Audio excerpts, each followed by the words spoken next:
બોટાદ નગરપાલિકા ચૂંટણીમાં જૈન સમાજે વધુ ટિકિટની માંગ કરી. બોટાદમાં ત્રણેય જૈન સંઘના આગેવાનો એક મંચ પર ભેગા થયા. ભાજપ જૈન સમાજને વધુ પ્રતિનિધિત્વ આપે તેવી માંગ કરાઈ. ટિકિટ નહીં મળે તો પડઘા પડશે તેવી જૈન સમાજે ચીમકી પણ ઉચ્ચારી છે. શહેર ભાજપ પ્રમુખ સમક્ષ જૈન સમાજે મહત્વપૂર્ણ રજૂઆત કરી છે.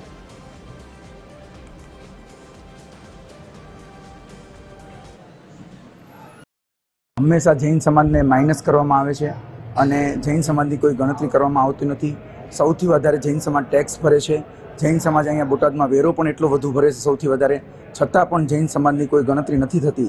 એટલે ત્રણેય ફિરકાના દેરાવાસી, સ્થાનકવાસી અને દિગંબર એના દરેક નવયુવાનો અને આગેવાનો, ટ્રસ્ટીઓ અને કમિટી મેમ્બરો અહીંયા એકત્રિત થયા છીએ. અમે એના પડઘા બહુ જોરદાર પડશે જૈન સમાજની એકતાના, અને આગળ જતાં બોટાદ નગરપાલિકામાં પણ તકલીફ પડશે. ત્યારે બોટાદ શહેરના સમગ્ર જૈન સમાજ એકત્રિત બની અને સરકારની અંદર પોતાનું પ્રતિનિધિત્વ કરવા માટે જેમનો આ પ્રયત્ન છે. સરકારની અંદર અમે આર્થિક રીતે સંપન્ન માણસો હોઈએ, પણ સરકારની અંદર અમારો જૈન સમાજનો કોઈ મોટો અવાજ ન હોય. ભલે અમે કોઈ પણ રીતે અમે આ સમાજના કાર્યો કરી શકતા હોઈએ, પણ રાજકારણ સાથે જોડાઈ અને સેવાકીય પ્રવૃત્તિની અંદર જ્યારે જોડાયેલા હોય ત્યારે અમારે એની સાથે રાજકારણની અંદરનો પ્રવેશ પણ અમારી માટે જરૂરિયાત હોય છે.